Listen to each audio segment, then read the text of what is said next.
pueblo de Dios, y usted que se está conectando, ya sea a través de radio, televisión, internet o aquí en la iglesia local. Le saluda como siempre su pastor evangelista Luis Mario Ruiz de la iglesia Centro Cristiano Fuego Santo, desde la hermosa ciudad de Hanford, en California, la ciudad deseada y no desamparada. Estamos en la serie Jesús, Mesías. Y hoy vamos a traer un tema que va a desafiar nuestra Biblia, nuestra vida y completamente nuestro ser. Y es la serpiente de bronce, es sombra de Jesucristo. Y si ha traído su Biblia, ábrala por favor. Y vamos a leer dos citas alternativas en el Evangelio de Juan, capítulo 3, versos 14 y 15, y en el libro de Números, capítulo 21 y el verso 9. Le invito a que por favor, si tiene tiempo, tome papel y lápiz, porque sin duda estas notas van a servirle de grande bendición. La palabra se lee en el nombre del Padre, del Hijo y del Espíritu Santo. Y como Moisés levantó la serpiente en el desierto, así es necesario que el Hijo del Hombre sea levantado, para que todo aquel que en él cree no se pierda, mas tenga vida eterna. Números 21:9 dice: y Moisés hizo una serpiente de bronce y la puso sobre un asta, y cuando alguna serpiente mordía a alguno, miraba la serpiente de bronce y vivía. Vamos a creerle al Señor. Señor, aquí estamos. Depositamos nuestra vida delante de ti para que tú seas, Señor, glorificado. Y que seas tú el que venga hablando a su pueblo. Desde ya sirve la mesa que nosotros estamos esperando. En el dulce nombre de tu Hijo amado, Cristo Jesús, el pueblo dice: amén. Puede sentarse. Gloria a Dios. Cuando nosotros hablamos acerca de la salvación, hay muchos aspectos que no conocemos. Sabemos que el Antiguo Testamento es sombra de lo que iba a venir. Ahora bien, si usted se va al Evangelio de Juan en el capítulo 1, ahí vamos a estar en un momento. Vamos a entender cuál es realmente lo que la palabra nos dice. Y el Evangelio de Juan, si buscan ese Evangelio, va a notar que en su inicio contiene una especie de lista ordenada de eventos que ya han pasado. Y comienza con la creación. ¿Se acuerdan que en Génesis 1:3 el Padre Jehová dijo: sea la luz, y fue la luz? Esa luz es la que nosotros vemos en Cristo. Cuando Juan comienza declarando que Jesús, la palabra, es aquella luz verdadera que alumbra a todo hombre y que venía a este mundo. Si lee Juan 1:4 dice: en él estaba la vida, y la vida era luz a los hombres. Y el verso 5 dice: la luz en las tinieblas resplandece, y las tinieblas no prevalecerán contra ella. A veces nosotros creemos o decimos de que la luz es un simbolismo común, y no es un simbolismo común. La luz es la representación de Jesucristo, del Espíritu Santo en nuestra vida. Cuando hay luz, cuando estamos en la luz, las tinieblas no prevalecen, no permanecen, sino que es la gloria de Dios en ellas. Sé de que antes de concluir el capítulo número 1 de Juan había introducido un simbolismo, la ofrenda de Abel. Cuando se acerca Jesucristo a él en el verso 29, ubíquenlo, Juan 1:29. Cuando la ofrenda perfecta es presentada delante de los hombres. Y el siguiente día Juan vio a Jesús que venía a él y dijo, ¿qué le dijo? He aquí el Cordero de Dios que quita el pecado del mundo. La luz prevaleciendo sobre las tinieblas. Ya no iba a haber más tinieblas en el hombre porque la luz había venido a iluminarla. Estamos viendo el simbolismo que está trayendo la palabra poco a poco, porque para llegar nosotros al capítulo 3, 14 y 15 tenemos que ver los eventos que han pasado primeramente y unirlos en la bendición. Y no se había terminado el primer capítulo cuando Jesucristo nos recuerda otro evento. ¿Se acuerdan? La escalera de Jacob. ¿Okay? Donde dice que de aquí en adelante vas a ver el cielo abierto y a los ángeles de Dios que suben y descienden sobre el Hijo del Hombre. En aquel entonces Jacob pudo ver al Padre arriba, la gloria de Dios en majestuosidad, ángeles subían, ángeles bajaban, pero él estaba abajo. Y la bendición había una conexión, pero esa escalera Jacob no lo entendió. Esa escalera, ¿quién era? Jesucristo.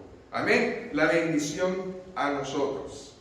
Cuando seguimos recorriendo la palabra de Dios en Juan, llegamos al capítulo 3 y hay otra experiencia muy fuerte con un individuo que nosotros conocemos, que era muy preparado, que fue de noche a ver al maestro. ¿Se acuerdan cómo se llamaba? Santo. Jesús usó esta ilustración histórica para enseñar a Nicodemo acerca de la importancia, amén, de que él iba a morir. Y ya llegamos a Juan capítulo 3, 14 y 15. Y como Moisés levantó la serpiente en el desierto, así es necesario que el Hijo del Hombre sea levantado, para que todo aquel que en él cree no se pierda, mas tenga vida eterna. En un momento más vamos a hablar acerca de este evento en el libro de Números, que habla acerca de la serpiente. Pero debemos de entender que hablar de este acto en esta hora es para nosotros contemplar una serpiente muerta. Escuche bien, una serpiente muerta. Como queriendo decir, la idolatría no hay nada. Lo que les había acontecido a ellos era que serpientes que ardientes las estaban que mordiendo. Pero Dios ordena que una serpiente muerta sea puesta en alto y que la misma figura de la serpiente que les está mordiendo, esa es la que le va a dar la vida. ¿Y por qué todo este contraste? En un momento lo vamos a abrir, porque antes de que este contraste llegue, tenemos que ver qué es lo que realmente pasó en el tiempo en que el pueblo de Israel estaba en el desierto. Así como nosotros estamos explorando esta bendición de esta manera. Gloria a Jesús. Así que la promesa, primeramente, que Jehová hizo a Jacob fue un recordatorio de que el pueblo de Israel iba a ser dos cosas: libre y bendecido. ¿Cuántos de ustedes son libres y bendecidos en esta hermana? Si usted es libre y bendecido es porque encontró la luz. ¿Qué dice Génesis 28? Del 10 al 14. Esta promesa no solamente fue para el pueblo de Israel, sino que también espiritualmente es para nosotros. Y cuando nosotros venimos al conocimiento de su palabra, creemos que Dios nos habla. Por eso tenemos que ir paso a paso para entender los acontecimientos. Salió pues Jacob de Berseba y se fue a Harán. Y llegó a cierto lugar y durmió ahí, porque ya el sol se había puesto, y tomó de las piedras de aquel paraje y puso a su cabecera y se acostó en aquel lugar. Y soñó, Y aquí una escalera que estaba apoyada en tierra, su extremo tocaba en el cielo, y aquí ángeles de Dios que subían y descendían por ella. He aquí Jehová estaba en lo alto de ella. Yo soy Jehová, el Dios de Abraham, tu padre, de Isaac. La tierra en que estás acostado te la daré a ti y a tu descendencia. Hasta aquí, si nosotros hubiéramos tenido solamente la Torá, si nosotros solamente hubiéramos tenido el Antiguo Testamento de referencia, hubiéramos dicho, bueno, pues nosotros no somos pueblo de Dios. Pero nosotros vemos que Él reconcilió en su sangre a dos pueblos para que tuvieran un mismo espíritu. Sé de que esta bendición nos toca a nosotros también. Será tu descendencia como el polvo de la tierra y te extenderás al occidente y al oriente, al norte y al sur. Y todas las familias de Israel, hermanos, yo lo oí, de Israel, serán benditas en ti y en tu simiente. No fue la promesa verbal de bendición material, fue la bendición espiritual de que la luz iba a venir a los hombres. Un aplauso al Señor. Cuando usted está viendo las situaciones, llegábamos al tiempo de la esclavitud, ya los patriarcas ya murieron, José, ¿verdad? No se quedó en Egipto, sino que sus huesos fueron ¿qué? Traídos juntamente. Y vemos nosotros un panorama acerca de que el pueblo de Israel estuvo cautivo, pero ahora Dios los liberó con gran poder. Y salieron de Egipto, pero hay dos razones por las cuales el pueblo de Israel salió de Egipto. La primera, porque ellos iban a ser libres. ¿Pero para qué? La segunda razón, para adorarlo en el monte. Eso lo sabían, pero al momento que salieron solamente les importó que eran libres. ¿Qué es lo que está pasando hoy en día? Nosotros, cuando Dios nos hace un milagro, cuando estamos bien, nos sentimos en libertad. Pero cuando vienen las tribulaciones, a ella no nos gusta. Pero tampoco nos gusta estar en su presencia. Y es un problema grande. Y aquí vienen situaciones que vinieron al pueblo. Y Dios le regaló ciertas cosas específicas. Y debemos de abrir oído espiritual a esto. Porque en el desierto fueron alimentados. ¿Con qué, hermanos? Con maná del cielo.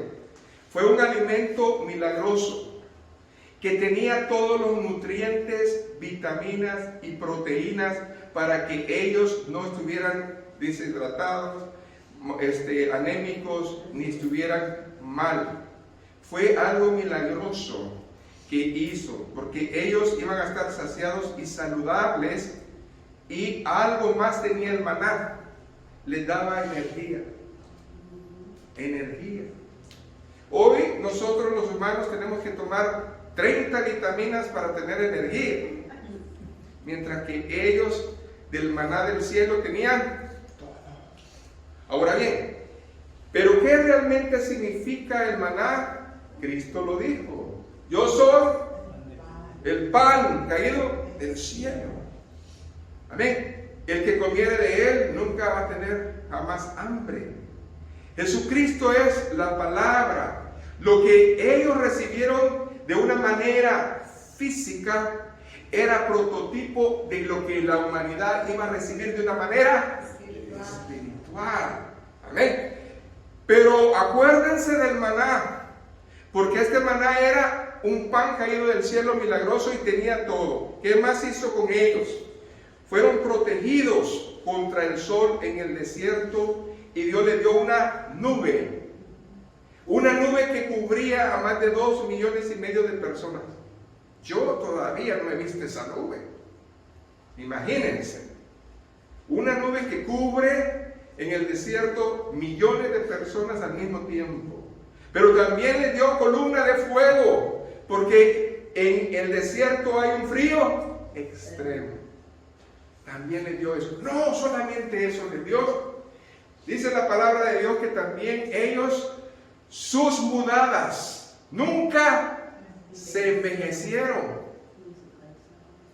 ni su calzado se acabó.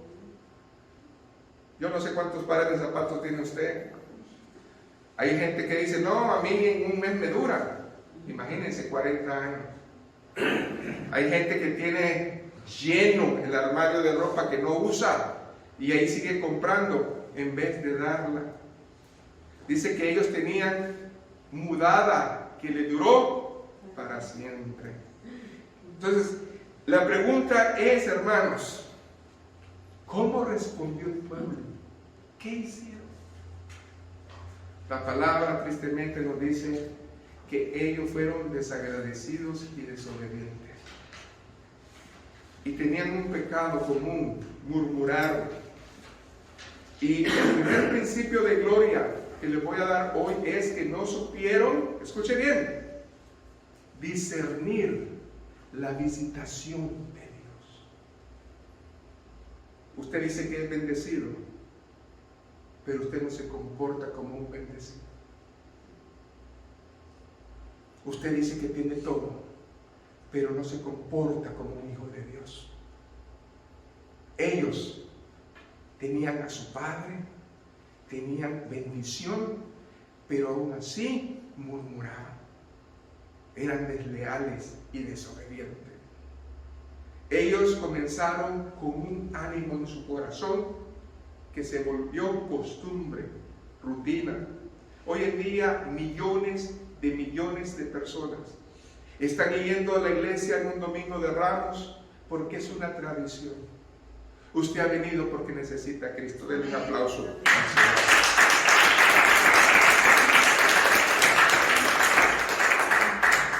El propósito de Dios, ¿qué era? Apúntenlo, darles paz, libertad y un lugar en donde podían adorarlo. Hoy en América todavía tenemos un lugar en donde usted y yo podemos adorarlo.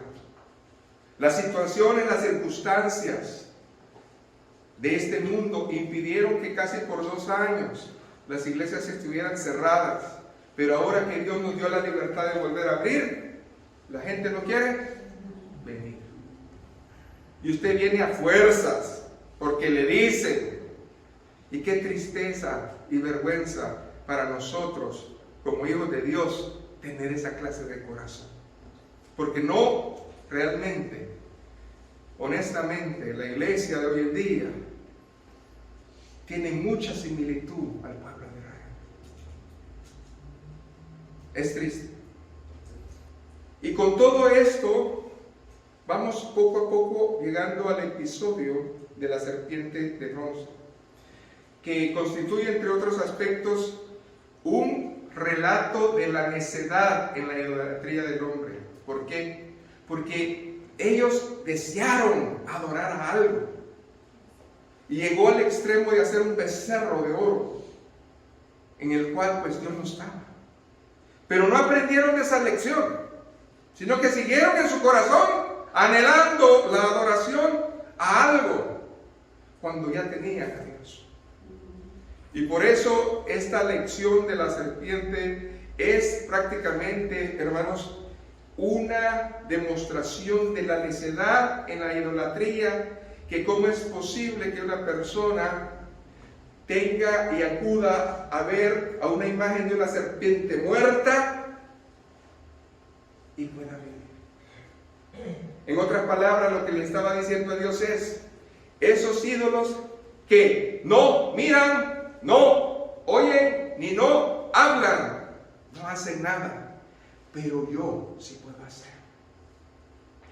Era como quien dice una burla para ellos, para que entendieran de que solamente a través del poder de Dios se pueden hacer las cosas. Entonces, vamos a ver el contexto de qué es lo que estaba pasando antes. Y para eso necesitamos escudriñar 3 capítulos anteriores a Números 21. Hay 3 eventos que realmente, si usted y yo le ponemos atención, van a marcar su vida. Yo no sé a lo que ha venido a usted, pero yo vine a escuchar palabra de Dios. Y si usted realmente está sediento de aprender, entonces va a aprender. Preste atención a esto, porque desde los capítulos 19 al capítulo 21 de Números hay una serie de eventos que van a marcarnos de una manera importante. En el capítulo 19, váyase a Números 19, hay un evento de Dios. Dios es un Dios, hermanos, de inspiración.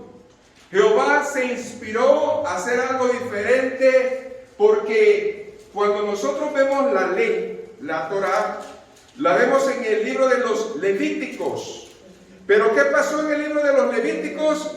Ya estaban casi todas las leyes, estatutos, mandamientos y preceptos establecidos. Pero no encontramos en Levítico ninguna, escuche bien, forma de expiación, ninguna manera como la que vamos a ver ahorita. Este ritual que el Señor pidió a Israel fue para que ellos entendieran claramente de quién estaban hablando. Y vamos a hablar lo que la Biblia habla acerca de la vaca roja. No sé cuántos han oído hablar de eso. La vaca roja, que es lo que el Señor le dijo que iba a ser. Una vaca rojiza perfecta. Es la que Dios quería poner. Entonces, esto fue una ordenanza para la ley. Este ritual muestra que la vaca representaba a la persona de Jesucristo. Váyase pues conmigo al libro de Números. ¿Ya lo tienen? Digan amén. Entonces, Número 19, no se le olvide que usted está arrebatando una bendición bella hoy. Vamos a hablar aquí, Números 19, del 1 y 2.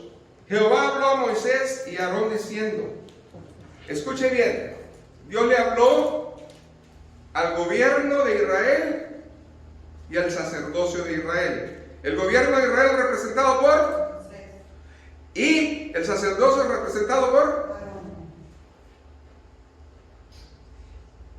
Escuche bien, esta es la ordenanza de la ley que Jehová ha prescrito. Yo la he hecho y se tiene que cumplir. Amén. Di a los hijos de Israel que traigan una vaca alazana, vaca rojiza. Pero no es una vaca común.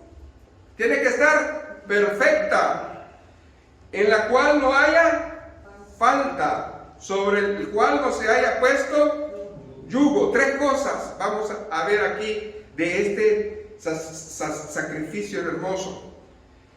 Dice la palabra de Dios primeramente que debía de ser un animal perfecto, sin mancha, que no tenía ¿qué? Defecto. Esto es prototipo del Cordero Pascual, que es Jesucristo. Segundo lugar, una vaca que no tuviera yugo. En otras palabras, que no hubiera sido trabajada, sometida, que fuera libre de cualquier esclavitud. ¿Por qué representaba eso la liberación? Porque nosotros somos esclavos ¿de quién? Del pecado. Amén. Nosotros venimos de esclavitud del pecado. Eso es lo que está representando aquí la palabra de Dios. Y número 3, que fuera rojiza. Se refiere a que Cristo se vistió en su humanidad de tierra rojiza. En otras palabras, desde Números nos está hablando la clase de cantidad de sangre que Cristo perdió. Bañada. Imagínense, una vaca rojiza significa que está bañada de rojo. Cristo se bañó de rojo. De eso estamos hablando. ¿Qué dice el verso 3? Y la daréis a Eleazar el sacerdote, y él la sacará fuera del campamento y la hará degollar en su presencia. Jesús fue guiado por el Espíritu Santo al Calvario, donde Él se ofreció a sí mismo por la humanidad. Hay muchas personas que por su falta de conocimiento no han entendido que a Cristo no lo mataron. A Cristo no lo mataron. Cristo se dio por nosotros. Amén. Si hubiera sido un crimen, entonces, ¿de qué servía esa sangre? Cristo, dice la palabra del Señor, que Él se dio por nosotros. Por lo tanto, nosotros tenemos que tener presente mucho eso. ¿Qué dice el verso 4? De Jesús. Verso 4 dice: y Eleazar el sacerdote tomará de la sangre con su dedo y rociará hacia la parte delantera del tabernáculo de reunión con la sangre de ella. ¿Cuántas veces? 7 veces. ¿Pero por qué tanto si no lo hacían así? Porque significa que el rociamiento de la sangre 7 veces habla acerca de la redención perfecta de Jesucristo. Amén. Y eso es importante que nosotros lo veamos, hermanos. Este es el sacrificio perfecto. En ese tiempo era un simbolismo de que el rociamiento tenía que ser perfecto. Amén. Donde vemos que Jesucristo se dio así que mismo. Jesús, pues, de esta manera está viendo la bendición. En la cruz del Calvario, Él fue el que redimió su sangre. Ahora bien, ¿esa sangre para quiénes le sirve? Si solamente tuviéramos el Antiguo Testamento, que es la Septuaginta, todo apuntara que fuera nomás al pueblo de Israel. Pero gracias al Señor tenemos toda la palabra. Váyase a la epístola, no me pierda esta cita de Números. Póngale ahí, cuidado. Y váyase a Efesios, capítulo 2, versos 13 en adelante. Gloria a Jesús. Ahora vamos a ver para quién es esta sangre. Si es para Israel solamente o para todos. Gloria a Jesús. Efesios 2, del 13 al 18. Pero ahora, en Cristo Jesús, vosotros que en otro tiempo estaban lejos, habéis sido hechos cercanos por la sangre de Cristo. Aquí está hablando de otro pueblo. ¿Y quién es ese otro pueblo, hermanos? Los gentiles. ¿Y quiénes los gentiles? La iglesia de Cristo. Porque Él es nuestra ¿qué? Que de ambos pueblos hizo uno, derribando la pared intermedia de separación, aboliendo en su carne las enemistades, la ley de los mandamientos expresados en ordenanzas, para crear en sí mismo de los dos uno solo y un nuevo hombre, haciendo la paz. Y mediante la paz reconciliar, mediante la cruz reconciliar con Dios a ambos en un solo cuerpo, matando en ella las enemistades. Y vino y anunció la buena nueva de paz a vosotros que estabais lejos y a los que estaban cerca. Los que estaban lejos son los gentiles, los que estaban cerca son los judíos, porque por medio de Él, los unos y los otros, tenemos entrada por un mismo Espíritu al Padre. Gloria a Dios. La sangre que estaba representando, pues, esta vaca roja, era un prototipo de la sangre derramada. ¿Pero para quiénes? Para todos. Ahora regrésese por favor a Números. Estamos en Números 19. Verso 5. Aquí hay el juicio de Dios tipificado. Y está en dos tiempos. Y quiero que lo veamos de una manera clara. Aquí se está abriendo la bendición, hermano. Amén. Esta representación de juicio está en dos áreas. Primeramente, el juicio de Dios que le cayó directamente a Jesucristo hombre. porque todo el pecado del mundo cayó sobre Él. Amén. Sobre la naturaleza humana de Cristo en lugar nuestro. Jesucristo hombre tuvo un juicio, porque había en Él toda la maldad de nosotros. Y Él fue el que se puso en lugar de ¿quién? De nosotros. Segundo lugar, el juicio sobre Cristo es la expiación completa del pecado. Cuando Él lo hizo fue una vez y para siempre. Entonces, esto es importante que nosotros lo pensemos. ¿Por qué? Porque antes de entender esta bendición, les voy a dar de referencia la epístola de Romanos, capítulo 5, verso 1 y 2. Dice que nosotros somos justificados por la fe. Tenemos paz para con Dios, ¿por medio de quién? De nuestro Señor Jesucristo. Porque también tenemos entrada por la fe a esta gracia en la cual estamos, ¿qué? Firmes. Y nos gloriamos en esperanza de la gloria de Dios. Ahora bien, para que esta expiación fuera completa en este rito, tenemos que escudriñar el verso 6, Números 19:6. Y aquí hay 3 elementos fuertes, importantes, para que usted los tome en cuenta.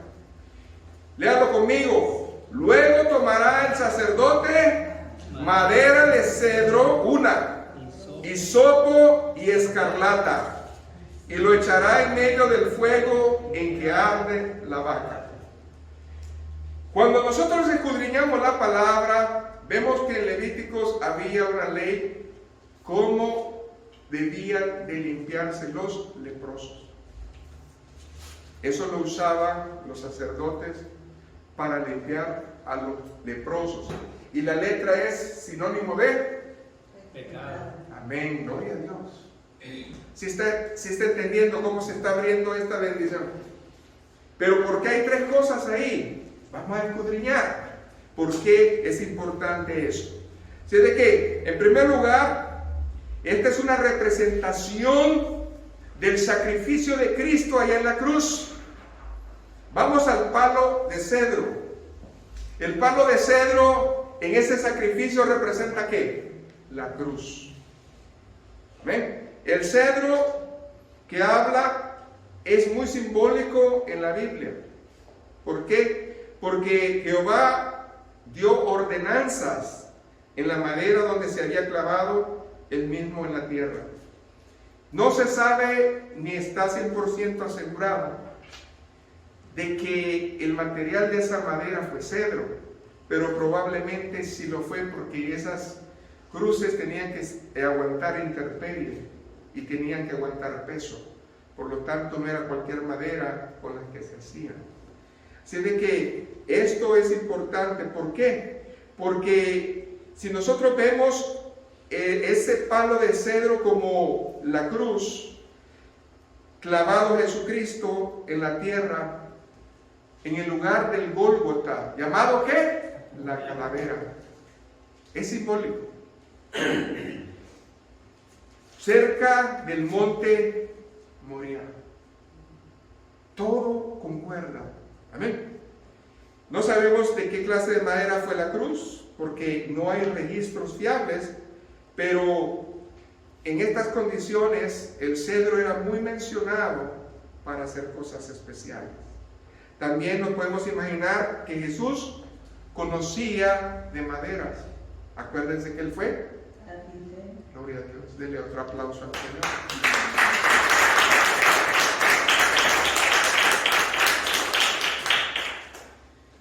Luego dice, ¿cuál es el segundo elemento, hermanos? Ayúdenme.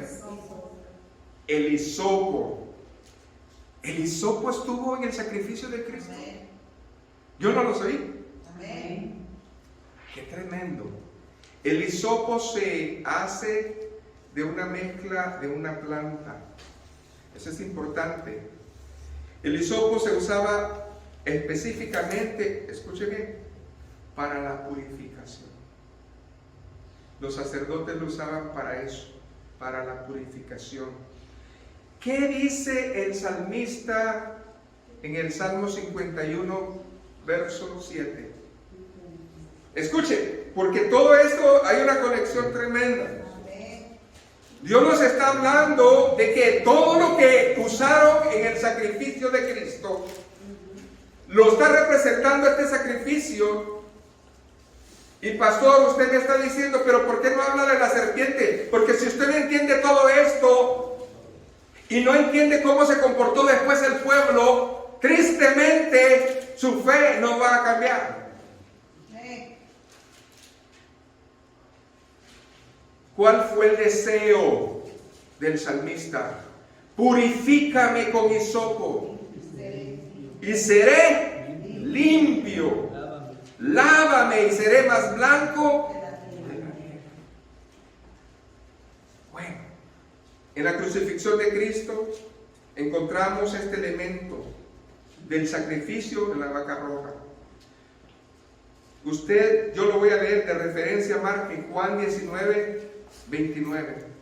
¿Qué pasó ahí?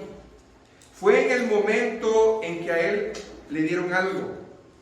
Y había ahí una vasija llena de vinagre. Entonces ellos empaparon una esponja en el vinagre y poniéndola en un hisopo se le acercaron a la boca.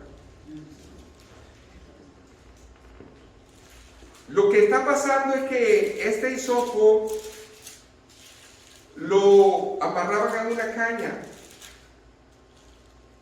y entre sus ramas la llenaban de vinagre. Esta combinación hacía de que las heridas podían sanar, pero si usted bebía eso, era como la aspirina. ¿Le aliviaba el qué? La tradición dice que el hisopo y el vinagre lo que hacían era que renovaban las fuerzas del que estaba en la cruz. Era un cansancio extremo, y si le daban eso, podía, como quien dice, ¿verdad?, aguantar más. ¿Pero qué hizo Jesucristo? ¿Jesucristo lo bebió? No. Jesucristo lo. Porque Cristo no necesitaba el hisopo, porque Él era limpio a pesar de tener pecado. Denle un aplauso al Señor.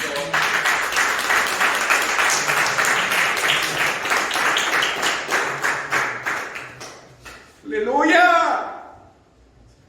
Él no necesitó limpiarse a pesar de tener nuestro pecado. No saben cómo me ha bendecido esto a mí. Aleluya. No sabemos exactamente, pero eso es lo que hacían. Lo cierto es que le ofrecieron eso porque querían burlarse de él, hacer escarnio. Porque si le daban eso, entonces hubiera sido otro hombre más.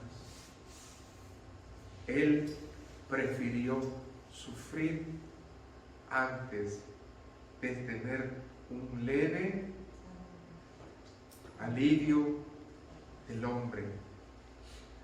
El Hijo de Dios, hermanos, tiene que rechazar el alivio del mundo. Muchos se van a la droga, es un alivio que no es para siempre. Muchos se van al alcohol, es un alivio que no es para siempre. Cualquier vicio en esta tierra te va a dar un alivio temporal. Pero Jesucristo nos mostró de que Él está tan limpio que si nosotros lo tenemos, no vamos a necesitar de esa clase de alivios. ¿Le cree hoy al Señor? Amén. El Señor nos está visitando. Amén. El Señor es bueno, hermanos. Gloria a Jesús. Tanto la escarlata como el hisopo coincidieron en la escena del sacrificio de Cristo. Y nos falta todavía la escarlata. ¿Qué es la escarlata, hermanos? Es la representación completa de la sangre de Cristo. A ese ritual de esa vaca le pusieron un manto escarlata arriba, representando que completamente ese sacrificio era para siempre. Cuando Cristo, hermanos, fue lacerado, vituperado, le pusieron una corona de espinas y le pusieron un manto escarlata para burlarse de él. Pero ellos, sin querer, estaban cumpliendo la profecía del amado Dios. Lo que la vaca sagrada, ¿verdad? Roja, que estaba representando ahí, era Jesucristo. Y nosotros lo vemos en la palabra de Dios. ¿Qué representa pues la escarlata? La pureza del animal. ¿Ven? Representa la sangre de Cristo derramada. Primero, cuando vemos nosotros que era un animal, ¿qué? Perfecto. Hebreos 9:11 dice: el más amplio y más perfecto tabernáculo, no hecho por manos, a saber, no de esta creación, Jesucristo. Por tanto, Mateo 5:48 dice: sed pues vosotros perfectos como vuestro Padre que esté en los cielos es perfecto. ¿Por qué Cristo se atrevió a decirle a la iglesia: seamos perfectos como el Padre es perfecto? Porque cuando nosotros estamos cubiertos con la sangre de Cristo, tenemos el poder del Señor. Amén. Entonces tenemos la escarlata, pero esa escarlata se tuvo que echar ¿a qué? Al fuego. Lea Juan 19, 1 y 2. Ahí está el relato donde usted ve que en el sacrificio de Cristo sí hubo escarlata. Así que entonces tomó Pilato a Jesús y le azotó. ¿Cuántos azotes? 39. Y los soldados entretejieron una corona de espinas y la pusieron sobre su cabeza. Y le vistieron con manto ¿de qué? Escarlata. Mateo 27:28 dice que una escarlata, y desnudándole, le echaron encima un manto de escarlata. Ahí está la traducción original. Un manto escarlata. Tanto púrpura como escarlata se usan como un rojo intenso, un tono morado. Este manto echado sobre sus hombros es como la escarlata que el sacerdote echó al fuego, donde tenía que arder completamente. Cristo consumió el pecado. Amén. Un manto que se le ponía a la vaca en el momento del sacrificio. La vaca que arde representa a Cristo muriendo en la cruz del Calvario, expiando el pecado de la humanidad. Después de esto vemos la purificación. Cuando somos bautizados, nosotros lo que estamos haciendo es que nos estamos lavando en las aguas de la purificación. Haz un nuevo hombre. Muerte a vida. Amén. Aquel que está en la cruz fue consumido en su carne y en su sangre, completamente, sin alivio de dolores, como digno, como nuestro hermano que va a traer la bendición del miércoles, el sacrificio vicario de Cristo, Isaías 53.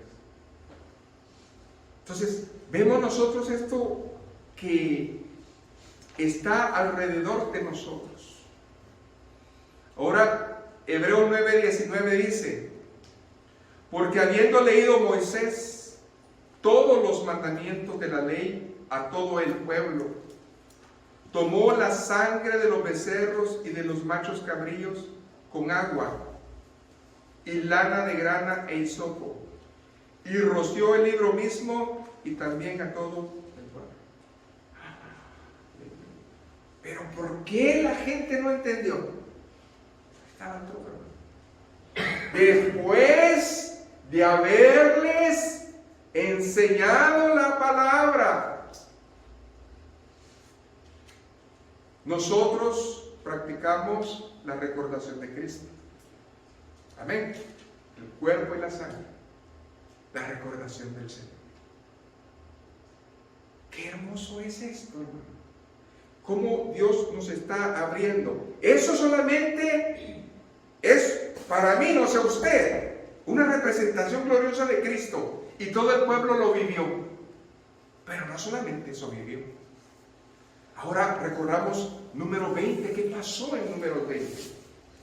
El número 20 es el capítulo que representa la muerte de los líderes de Israel.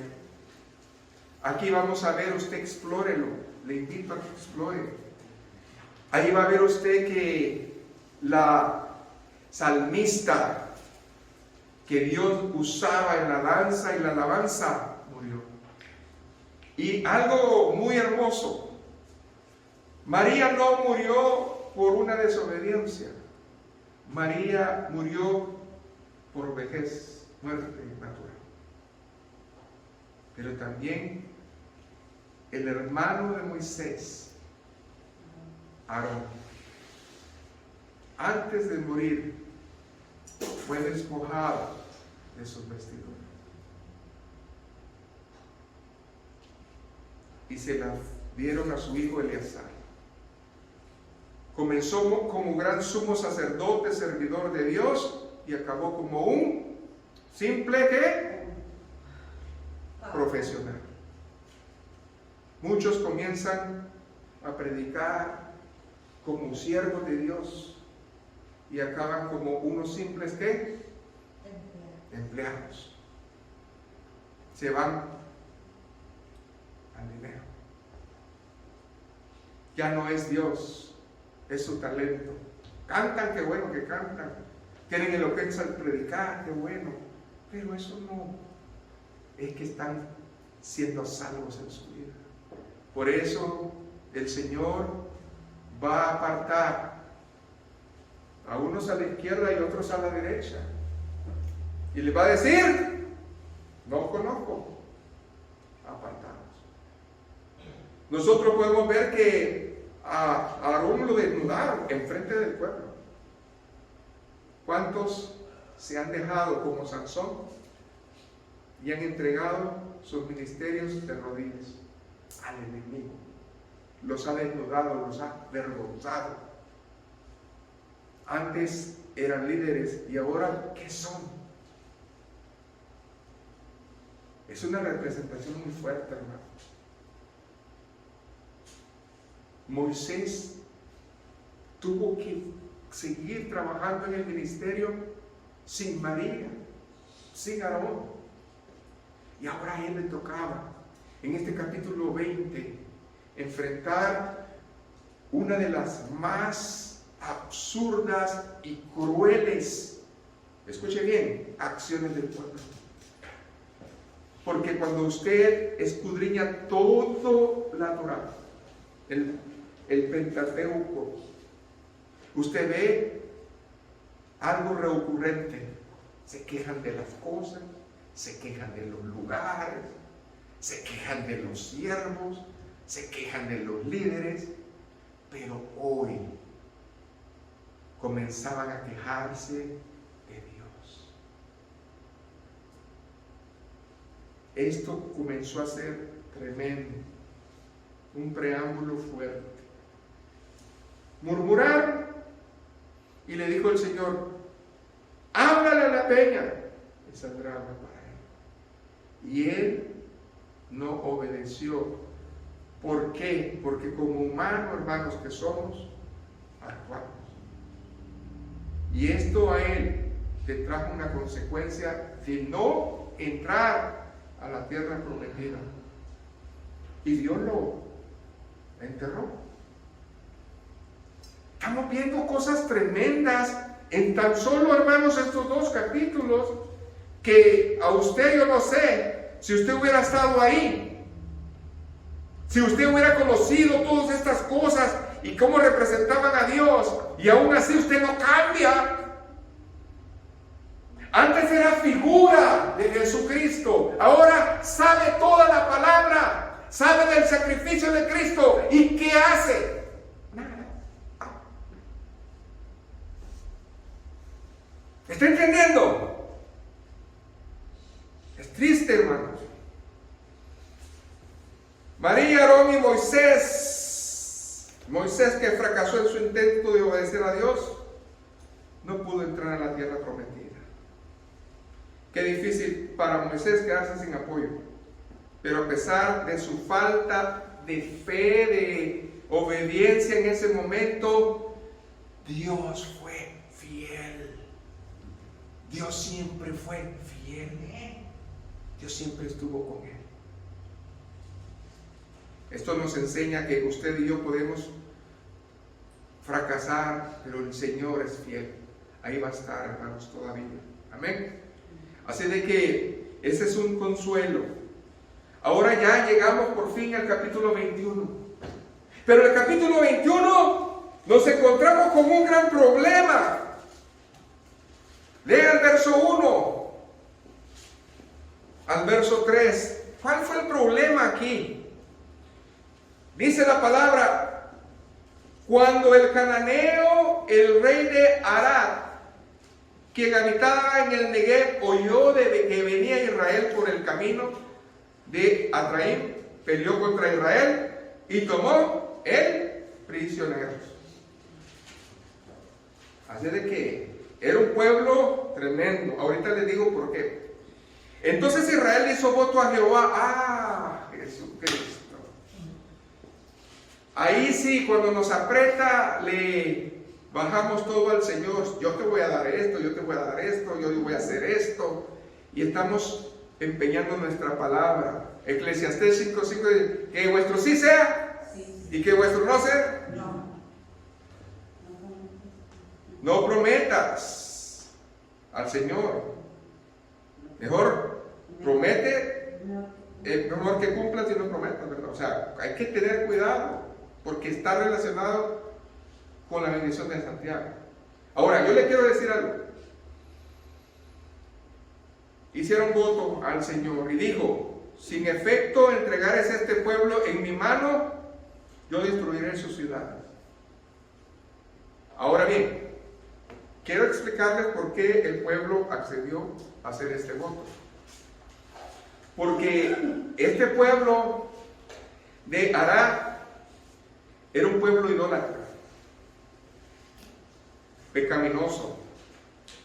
Había lascivia, había incesto, había homosexualidad, había también sexo entre animales con hombres. Era depravación total. No había moral. Era un pueblo lleno de demonios, de espíritus malos, que no tenían, hermanos, ellos ni la más mínima intención de ser buenos, porque no conocían qué era eso. Eran crueles. ¿Y Dios qué dijo en el verso 3? Escuchó Dios la voz de Israel y entregó al cananeo y lo destruyó a ellos y a sus ciudades, y llamó el nombre de aquel lugar Horma, porque en este lugar, hermanos, estaban atados con espíritus demoníacos. No existe otra manera de verlo. Hoy en día estamos viendo que estamos regresando a los tiempos de ¿qué? De Sodoma y Gomorra. Dios obró a favor de Israel, pero en lugar de darle la gloria a Dios, ¿qué hicieron? fueron indiferentes. Ahora sí, quiero que ustedes entiendan qué es lo que pasó. Ya les dije, el pueblo murmuraba y murmuraba siempre. Pero ahora, hermanos, hicieron algo que no habían hecho. Y Dios se desprendió en su vida. Y llegamos al verso 4. ¿Qué dice ahí? Después partieron del monte de Hor, camino del Mar Rojo, para rodear la tierra de Edom. ¿Y qué hizo? Se desanimó el pueblo por el camino. Ahora, quiero que por favor lea, marque y en su casa discierna el verso 5. Porque hasta el verso 5 nunca había habido la queja primeramente Dios. Siempre habían sido las cosas o los líderes. Pero ahora estaban metiéndose ¿con quién? Con Dios. A ver, yo quiero que lo lea conmigo, porque usted no está entendiendo la gravedad. Amén. Y habló el pueblo ¿contra quién? Contra Dios y contra Moisés. A ver, ¿quién fue el primero que reclamaron? A Dios. Se metieron con Dios. Básicamente, le reclamaron ¿a quién? A Dios. Antes, Dios había sido sumiso porque era a las cosas que les había dado y a los líderes, y luego a él. Ahora es a Dios. Si se fijan, la ira de Dios se prendió en el momento. ¿Por qué nos hiciste, ya no Moisés, tú, por qué nos hiciste subir a Egipto para que muramos en este desierto? Estoy hablando de 38 años después. ¿De qué? De que había pasado lo del becerro de oro, de que ellos hubieran ido fácilmente en menos de 15 días a Canaán, pero no quisieron, ¿se acuerdan? Que mandaron 2 espías y que resulta que tuvieron miedo. ¿Se acuerdan? Bueno, ahora ellos le echaban la culpa de Dios de su desobediencia. Ahora que estás enfermo, probablemente en la cárcel, probablemente sin tu familia, probablemente destruido, vienes y le echas la culpa a Dios y dices, ¿dónde estuviste? Bueno, pues, ¿cuántos se levantan de esa manera delante de Dios? Así. Ahora bien, ¿sabe qué es lo que más me indigna? Es esto. Siga leyendo. ¿Por qué no nos hiciste subir de Egipto para que vivamos en este desierto? Léanlo conmigo. Pues no hay pan ni agua y nuestra alma tiene fastidio de este pan tan liviano. ¿Sabe qué? La palabra que se predica en una iglesia que tiene la sana doctrina, la gente le llama pan liviano y están fastidiados de oír palabra de Dios. Solamente en las iglesias hay show, hay emoción, no hay nada. No es Dios el que está ahí. Prefieren mejor estar oyendo a un hombre, oyendo música, bailando, porque no es danza ni nada de eso. Prefieren hacer todo eso. Y dice la palabra, ya estamos cansados de tu pan liviano. Disculpe, pero era el pan de vida. Sin ellos se iban a morir, pero ellos no querían vivir. ¿Por qué la iglesia espiritualmente está agonizando? Porque somos nosotros ¿qué? Unos,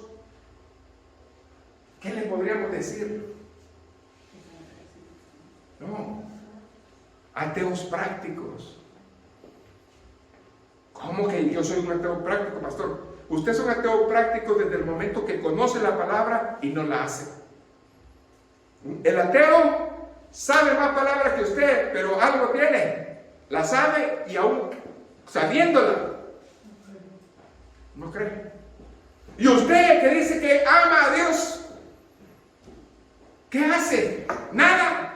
Pura mentira del diablo. Bonito, ¿verdad? Pan liviano. Sangre de Cristo tiene poder. Entonces, siempre habían en el desierto por 38 años, casi 40 serpientes. Siempre los mordían, pero nunca como estas. Ahora el Señor manda serpientes ardientes. ¿Y por qué le dice la palabra que eran ardientes? Porque la picadura de esa serpiente literalmente hacía que usted en poco tiempo hirviera por dentro. Comenzaba a colapsarse su cuerpo. Sentía un dolor profundo desde la planta de los pies hasta su cabeza. Se estaba quemando por dentro. Y no había cura. Era muerte segura. Ok.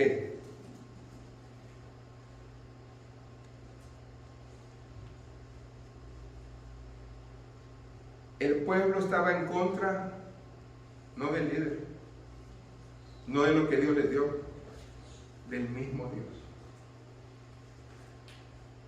¿Y qué podía hacer Moisés? Si ya no era con él. ¿Cuántas personas se van de las iglesias que porque los ofenden? Pero Dios no te ha ofendido. Pero el primero que ofendes es a Dios, porque Él no te ha dejado y tú lo dejas. Amén. Amén. Hermanos, aquel que se rebela contra Dios, hay un juicio, hermanos. Todo aquel que no conoce al Señor y no lo quiere conocer, a pesar de saber su palabra, sabe que la paga del pecado. Usted lo sabe, pero aún así siguen igual. Ahora bien, hermanos, hoy vamos a conocer en este pasaje el plan de salvación. Y hay 4 elementos. Está el pecado, está el castigo, la conversión y la salvación. El pecado. Cuando nosotros vemos cuál es el pecado, haber dicho a Dios que tenía que fastidio de ese pan liviano. ¿Qué oyen en las iglesias hoy en día? Honestamente, ¿cuánto tiempo le dedican a la palabra? Ya se me pasó el tiempo. Ya, hermanos, este lugar es para oír palabra de Dios. Usted no vino a oír chistes ni entretenerlo. Yo no soy payaso para entretenerlo, ni profesional. Yo soy siervo de Dios. Y si usted ha venido a oír palabra de Dios, aquí estoy.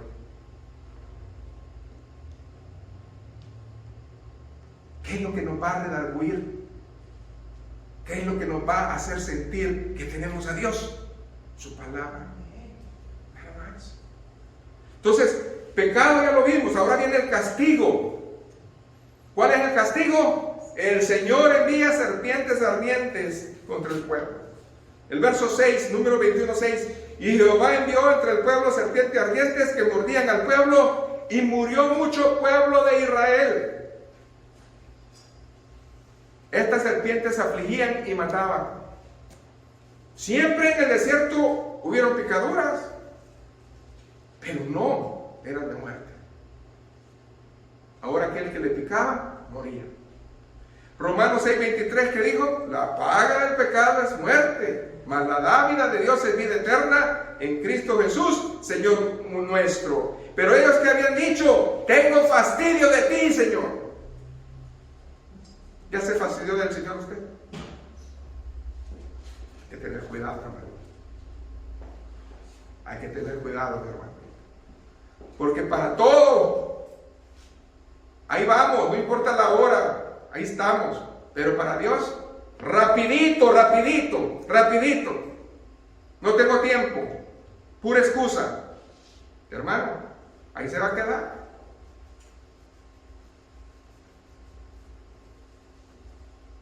Tercera, ¿qué le quedó al pueblo hacer?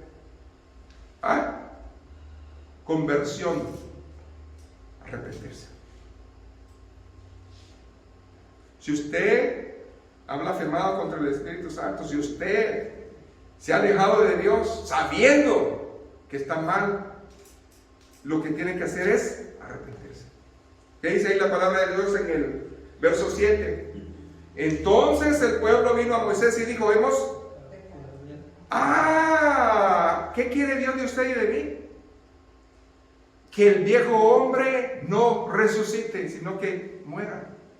Que su orgullo no se levante, sino que venga contrito y humillado. Al corazón contrito y humillado no despreciarás tú, oh Dios. Pero si usted está en su macho, pues olvídese. ¿Qué más dice ahí la palabra? Hemos pecado por haber hablado contra Jehová. Ahora ya no fue con el siervo ni lo que Dios le daba. Ahora era algo directo. Y estamos viendo que Dios es Dios de amor, pero también es fuego consumidor. Para los que solamente predican que Dios es amor, pues predíquenle esta palabra que yo le estoy predicando hoy. Porque es real. Por haber hablado contra ti. ¿Y qué más? Ruega a Jehová que quite de nosotros esta serpiente. Murmuramos contra Dios y contra ti. Fíjense que muchas personas creen que cuando se predica le están echando a ellos. Si no es conmigo, el Señor le está diciendo por misericordia que se arrepiente. ¿Y qué más? Ruega a Jehová que quite de nosotros estas serpientes. ¿Y qué hizo Moisés? Ese es su problema. No. ¿Qué es lo que hace usted? Ese es su problema. ¿Qué se hace? Una persona que es rebelde se aleja. ¿Moisés fue rebelde? No. Se quedó ahí y supo su lugar. Siervo de Dios. Y él dice que dobló rodillas.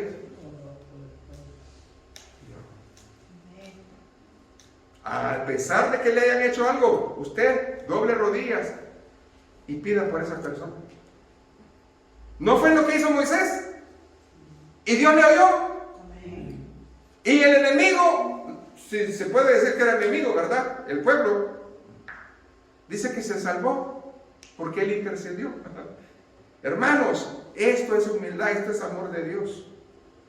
Ante la adversidad, el pueblo pidió el auxilio divino, símbolo de la conversión. Cuando usted está en sus delitos y pecados, viene la palabra del Señor y usted se arrepiente y es un alivio divino. Amén. Ahora bien, viene la salvación, porque el Señor ordena a Moisés la elaboración de una serpiente de bronce.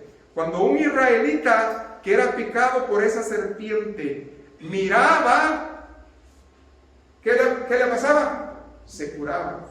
Verso 8 y 9. Y Jehová dijo a Moisés: hazte una serpiente ardiente y ponla sobre una asta, y cualquiera que fuera mordido y mirare a ella, vivirá. Y Moisés hizo una serpiente de bronce y la puso sobre una asta, y cuando alguna persona, ¿verdad? Cuando alguna serpiente mordía a alguno, miraba a la serpiente de bronce y vivía. Entonces, quiero decirles dos cosas. De parte del siervo que era Moisés, requirió fe y obediencia. De parte del pueblo requirió ¿qué? Fe y obediencia. Ahora entiendo, pastor. Yo pensé que nomás los líderes, o yo nomás que el pastor que ore. No. ¿Requiere qué? De parte del pueblo, fe y obediencia. No nomás de nosotros, de todos. Amén.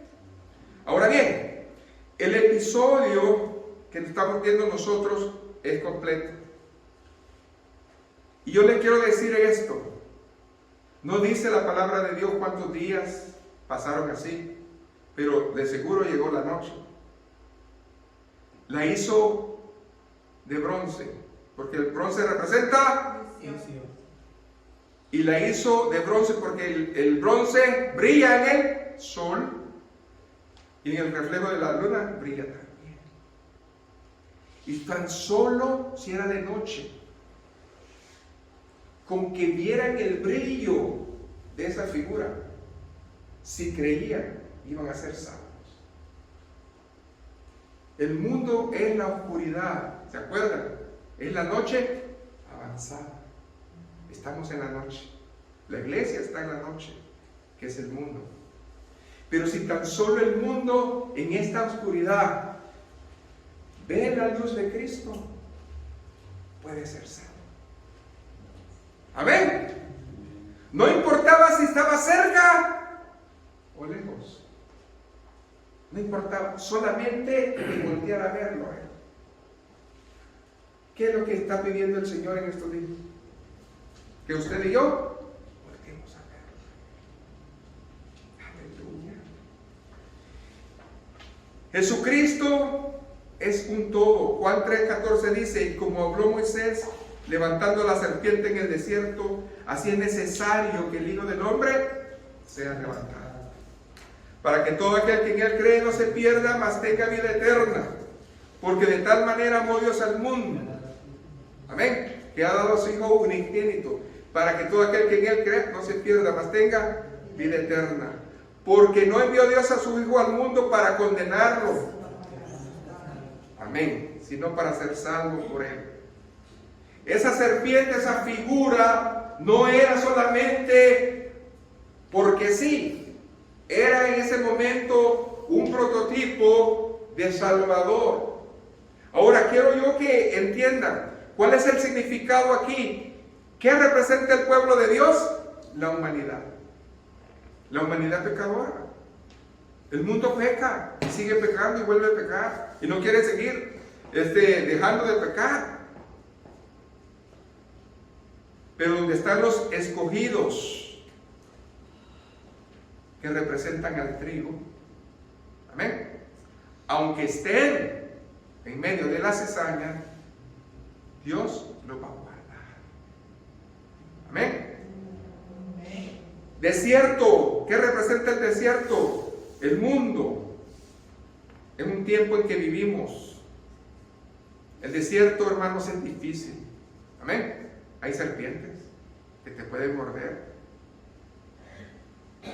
La serpiente, hermanos, es el espíritu malo, el espíritu de error, que te habla como a Eva, te murmura y dice: peca, haz esto, haz lo otro. Amén. Tenemos eso. La murmuración contra Dios y Moisés, ¿qué es? ¿Tipo del qué? Pecado. ¿Sí o no? Por eso vino el juicio, por el pecado. ¿Qué significan las serpientes venenosas? Satanás y los ángeles caídos. Porque nuestra lucha no es contra carne ni sangre, amén, sino contra huestes, potestades de maldad. ¿Qué significa el veneno? Y la muerte, la consecuencia del pecado. El que no quiera cambiar, el que no quiera voltear a ver a Dios y pararse en él, va a ser digno de muerte. Se va a secar espiritualmente. Muchos, no importa que le predique, no importa que haya testimonio, no importa que haya alabanzas, ya no saben nada. La palabra es el pan liviano y fastidioso. Ay, otra vez. ¿Sí o no? Triste. ¿Qué significa Moisés? Tipo de Cristo. Intercede, abogado tenemos a Jesucristo el justo. Denle un aplauso al Señor. ¿Qué significa la serpiente de bronce? Representa a Jesucristo crucificado, porque Él se hizo pecado por nosotros y murió en la cruz, pero luego resucitó para darnos esperanza. Amén. Entonces, ¿qué significa ver a la serpiente? para ellos vivir. ¿Qué significa ver a Cristo? Vida eterna. Amén. Entonces, hermanos, hemos visto esta bendición, pero algo quiero aclarar. Lastimosamente, cuando Dios obra de una manera especial, la gente que no entiende y discierne se vuelve a la idolatría. Y el pueblo del Señor, ¿qué hizo, hermanos? Se hizo idólatra. Y esta figura de serpiente la cargaba como cargaban el tabernáculo a todos lados. ¿Cuántas personas no han entendido que Dios puede hasta usar a las piedras para hablarle a usted? Pero cuando usted ve algo, comienza a idolatrar a la persona o a un objeto. Le oré a cierta figura, le oré a cierta estampita, o le oré a cierto niño, o le oré a cierta persona, y Dios me hizo el milagro. Cuidado. Porque el que hizo realmente el milagro fue la serpiente. ¿Quién lo hizo? No te confundas. Él lo hace. Y 2 Corintios 5:21 dice: al que no conoció pecado, por nosotros lo hizo pecado, para que fuésemos hechos justicia. Amén. Y el pueblo de Israel pecó y se volvió a la idolatría de esa serpiente. Pensaron que era la serpiente la que les había salvado la vida. ¿Cuánta gente piensa que una figura es la que les hace los milagros? Amén. Y luego váyase a 2 de Reyes 18, 3 y 4. Porque el rey Ezequías, Dios lo usó para destruir esa idolatría. Dice la palabra, 2 de Reyes 18, 3 y 4. Hizo lo recto ante los ojos de Jehová, conforme a todas las cosas que había hecho David su padre. Él quitó los lugares altos y quebró las imágenes y cortó los símbolos de acera e hizo pedazos. ¿Qué hizo? Hizo pedazos la serpiente de bronce que había hecho Moisés, porque hasta entonces le quemaban incienso los hijos de Israel y la llamó Nehushtan. ¿Sabe qué? Hasta este día le queman incienso a las estatuas, a las figuras, a las imágenes. ¿Qué es eso, hermanos? Adoración.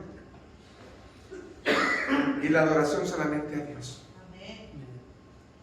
Y en el tabernáculo, en el lugar santo, había un incensario.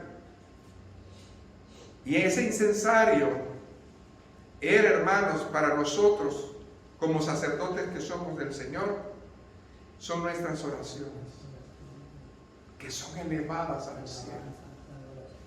Y ahí está nuestro intercesor, el sumo sacerdote Jesucristo. Y Él nos contesta nuestras peticiones. Amén. ¿Está precioso, no, hermanos? Entonces voy terminando. ¿Qué debemos hacer nosotros? Debemos ser un Moisés, cuya responsabilidad fue colocar la serpiente para que todos la vieran. Hoy usted y yo tenemos que levantar, como dice Juan, a Jesucristo, para que Él brille y liberte al pecador. Ese es mi trabajo, ese es el suyo. En este servicio glorioso y empiezo de esta semana, que muchos usan como tradición, ¿cuál es realmente, pues, el mensaje? Que usted y yo alcemos a Cristo.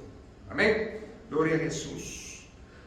Todo lo que Moisés tenía que hacer era colgar la serpiente de bronce a la vista de todos. Todo lo que usted tiene que hacer es levantar la palabra de Dios y predicarla. Amén. A vista de todos. No, olvídese. Hoy con la tecnología ya no traigo Biblia. ¿Que por qué? Pues, ¿para qué si ahí está en el teléfono? La Biblia, hermanos, no la traemos porque sí. ¿Sabe usted qué valor tiene uno cuando usted en este mensaje que di marcó, trazó, y cuando vuelve a leer la Biblia dice, yo estuve ahí? Amén. Yo ya estuve ahí. Y cuando usted tiene su devocional y dice, el Señor me habló ahí, por eso lo hacemos, hermano. Y no me avergüenzo del Evangelio, que es potencia, amén, de la gloria del Señor.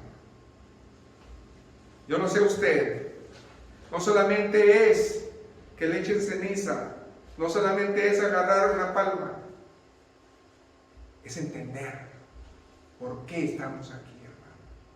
Amén. Esto es lo que el Señor quiere. Voy terminando con Juan 3, 14 y 15. Léalo conmigo.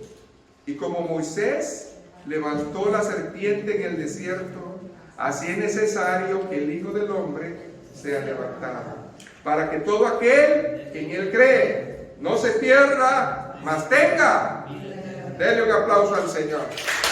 Puesto de pie, hermano. Padre, buen Dios y Padre, predicado tu palabra. Gracias, Señor, porque nos has traído un banquete, un refrigerio hermoso. En este primer servicio glorioso de esta semana, te pedimos, Señor, de que también el día miércoles uses poderosamente a mi hermano Richardson.